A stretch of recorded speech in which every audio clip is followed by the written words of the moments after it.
सभी को मेरा जय जिनेंद्र। आइए आज की इस वक्तांबर की क्लास में आपका स्वागत है।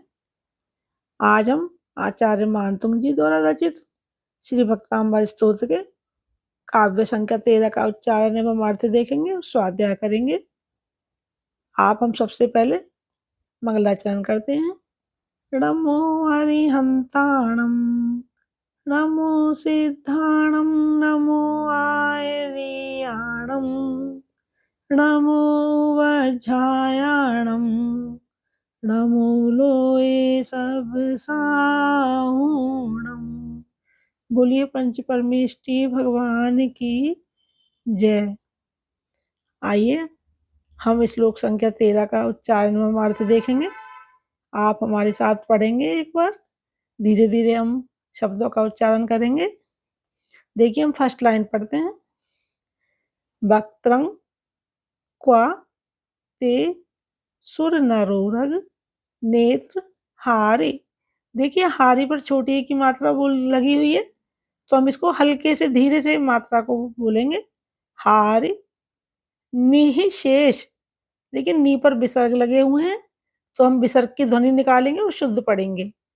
निःशेष निर्जित जगत तीर्थयोपमानम बिंबं कलंक मलिनं क्व निशाकरस्य यद्वासरे। देखिए फोर्थ लाइन में पहले शब्द में यद के बाद वा लगा हुआ है नीचे, तो अब यद्वासरे भवति पांडु पलाश कल्पम।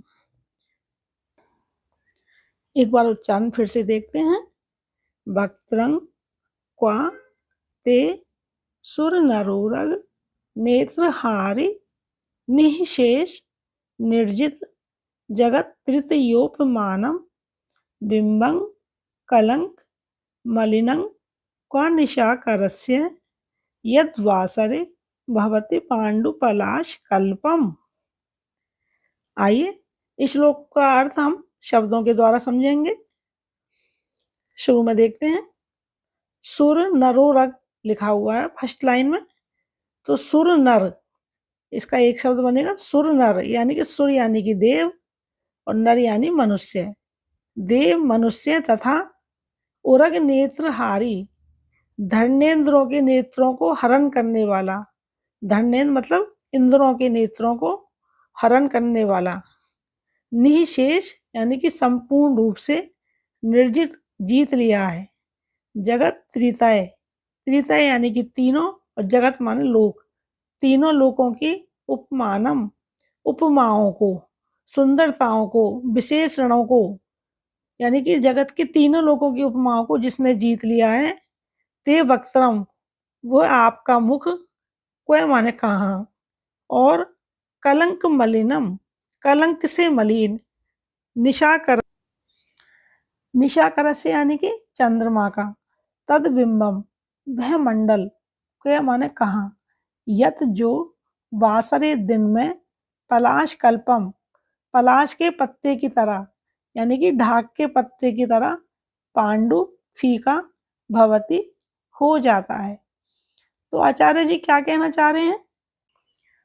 देखिए इसमें आचार्य जी यही कहना चाह रहे हैं कि भगवान के मुखमंडल की तुलना चंद्रमा से नहीं की जा सकती, क्योंकि कहाँ वो चंद्रमा जो दिन में ढाक के पत्ते की तरह, पलाश के पत्तों की तरह फीका पड़ जाता है, जिसमें कोई दिन में उसकी चमक दिखाई नहीं देती, और कहाँ वह भगवान का मनोहरी मुख जिसके आगे तीनों लोगों की सुंदरताएं कम पड़ जाती हैं। तो यही आचार्य जी उसमें बता रहे हैं।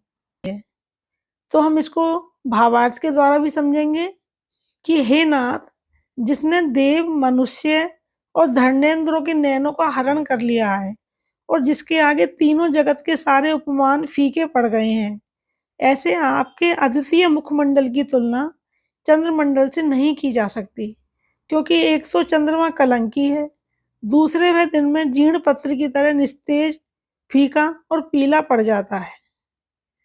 तो आपके मुखमंडल के आगे कोई भी चंद्रमंडल नहीं है। आइए हम काव्य को लय में पढ़ते हैं।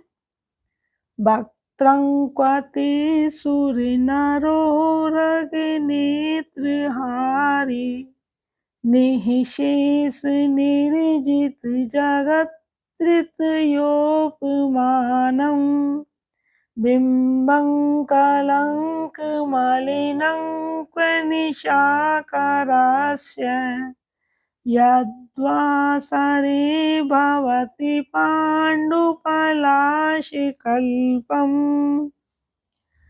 हम काव्य को हिंदी के दोहे से भी समझेंगे।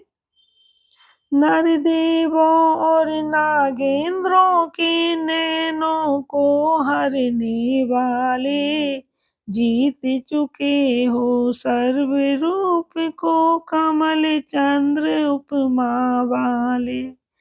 कहाँ कलंकी श्यामा कर और कहाँ आपका मुख मनहर, द्युतिहीन दिन में हो जाता डाक पत्र समदोषा कर।